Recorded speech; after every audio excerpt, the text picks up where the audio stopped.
नमस्कार, मैं हूं आपके साथ रोहत। सुप्रीम कोर्ट से अरविंद केजरीवाल को बेल मिली, फिर दूसरे दिन दिल्ली के हनुमान मंदिर वो पहुंचे और यहीं पर अपने कार्यकर्ताओं से ऐसी बात बोली कि बीजेपी के साथ ही साथ पूरे देश में हड़कंप मच गया।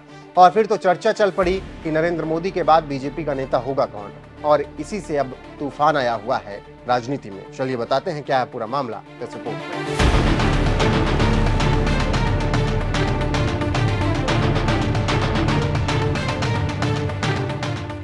दिल्ली के सीएम अरविंद केजरीवाल ने तिहाड़ से निकलते ही बम फोड़ दिया और ये सीधे बीजेपी को उन्होंने टारगेट किया। और देश भी अरविंद केजरीवाल के बयान पर अब सवाल करने लगा है, लेकिन केजरीवाल का सवाल वाजिब है। बीजेपी का सवाल ढुलमुल लग रहा है क्योंकि बीजेपी इस पर अच्छे से काउंटर नहीं कर रही है। आप जानते हैं कि बीजेपी में अपने दुश्मनों को किनारे लगाने के लिए किस तरीके से साजिश रची जाती है और कितनी सातिराना तरीके से 75 पार का नारा भी इसीलिए दिया गया और कहा गया कि युवा बाहर से आएंगे और राजनीति को आगे बढ़ाएंगे। लेकिन यही नारा और यही नियम नरेंद्र मोदी के सामने आकर खड़ा हो गया है और इसी सवाल को उठाकर अरविंद केजरीवाल ने भूचाल ला दिया है। पहले केजरीवाल ने अपने कार्यकर्ताओं और देश के लोगों से क्या कुछ कहा, वो सुनिए। मैं बीजेपी से पूछता हूं, आपका प्रधानमंत्री कौन होगा? आप लोग सोच रहे होंगे केजरीवाल क्या बात कर रहा है, मोदी जी होंगे। नहीं, मोदी जी अगले साल 17 सितंबर को 75 साल के हो रहे हैं। बीजेपी के अंदर मोदी जी ने 2014 में मोदी जी ने खुद ने रूल बनाया था कि बीजेपी के अंदर जो भी 75 साल का होगा उसको रिटायर कर दिया जाएगा। सबसे पहले आडवाणी जी को रिटायर किया गया, उसके बाद मुरली मनोहर जोशी जी को रिटायर किया गया, फिर सुमित्रा महाजन को रिटायर किया गया, फिर यशवंत सिन्हा को रिटायर किया गया। अब मोदी जी अगले साल 17 सितंबर को रिटायर होने वाले हैं। तो मैं बीजेपी से पूछना चाहता हूं, आपका प्रधानमंत्री का दावेदार कौन है? दोस्तों, अगले साल 17 सितंबर तक अगर इनकी सरकार बनी, तो उस पे भी आऊंगा मैं। अगर इनकी सरकार बनी तो पहले अगले 2 महीने में योगी जी को निपटाएंगे ये, और उसके बाद मोदी जी के सबसे खास अमित शाह को ये प्रधानमंत्री बनाएंगे।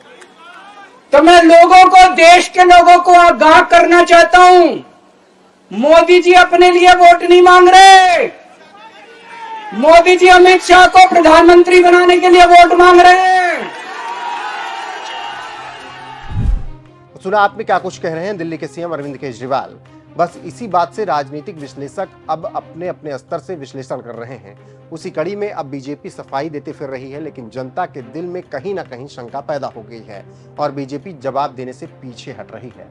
राजनीतिक विश्लेषकों की माने तो अब जनता और विश्लेषक यही सवाल कर रहे हैं कि क्या तीसरी बार मोदी पीएम बनेंगे या इंडिया गठबंधन की सरकार बनेगी, और अगर सीटें कम आई तो मोदी की जगह कौन पीएम बनेगा। इसके साथ ही साथ अरविंद केजरीवाल के बयान पर दिल्ली के बजाय लखनऊ में भी हलचल है, क्योंकि सभी कह रहे हैं कि केंद्र में जो भी नतीजे आए लखनऊ में उससे बदलाव हो सकता है, क्योंकि मोदी शाह अपने आगे किसी ताकतवर नेता को देखना पसंद नहीं करते। ऐसे में 4 जून के बाद गुजरात लॉबी जरूर योगी को हटाएगी, ऐसा अरविंद केजरीवाल कह रहे हैं। आप जानते हैं कि 2017 में जब सरकार बन रही थी तो मोदी शाह मनोज सिन्हा को मुख्यमंत्री बनाना चाहते थे, लेकिन ऐसे मौके पर आरएसएस सामने आ गया और फिर योगी आदित्यनाथ उत्तर प्रदेश के सीएम बना दिए गए। फिर क्या था, मोदी शाह अपने अपमान का घूंट पीकर रह गए, क्योंकि आरएसएस के सामने तो किसी की नहीं चलती। योगी को बांध के रखने की पूरी कोशिश दिल्ली से की गई, लेकिन वहां पर भी कामयाबी किसी को नहीं मिली। योगी मोदी शाह के हर हमले को नाकाम करते रहे। अब तो आलम यह है कि नरेंद्र मोदी के बाद उनके वारिस कौन होंगे, इस पर भी सवाल उठ रहा है। और सबसे पहले नरेंद्र मोदी के वारिस के नाम पे अगर किसी का नाम लिया जाता है तो वह है योगी आदित्यनाथ। लेकिन नरेंद्र मोदी योगी के बजाय अमित शाह को अपना उत्तराधिकारी बनाना चाहते हैं। इसी कारण अब बगावत दिख रही है। कहा जा रहा है कि नरेंद्र मोदी क्या योगी आदित्यनाथ को जगह देंगे, और इसी बात को अरविंद केजरीवाल ने उठाकर अब माहौल बना दिया है। इसका जवाब अमित शाह ने बड़ी आसानी से खारिज भी कर दिया देकर, और उन्होंने कहा कि ऐसा कुछ भी नहीं है। लेकिन ये सवाल ऐसा है कि इस सवाल को भूल पाना और बिना इसका जवाब जाने भाग जाना बेहद मुश्किल है। अब इसी को लेकर बवाल मचा है। 4 जून के बाद योगी दिल्ली जाएंगे या फिर लखनऊ से हटा दिए जाएंगे, ये देखना दिलचस्प होगा। अमित शाह का कहना है कि अरविंद केजरीवाल जो कुछ भी कह रहे हैं वो बौखलाहट में कह रहे हैं। बहरहाल जिस तरीके से अरविंद केजरीवाल ने बयान दिया है कि अगर 4 जून को परिणाम एनडीए के पक्ष में आ गए तो नरेंद्र मोदी और अमित शाह उत्तर प्रदेश से योगी आदित्यनाथ को हटा देंगे, उस पर आपकी राय क्या है, कमेंट करके जरूर बताइएगा।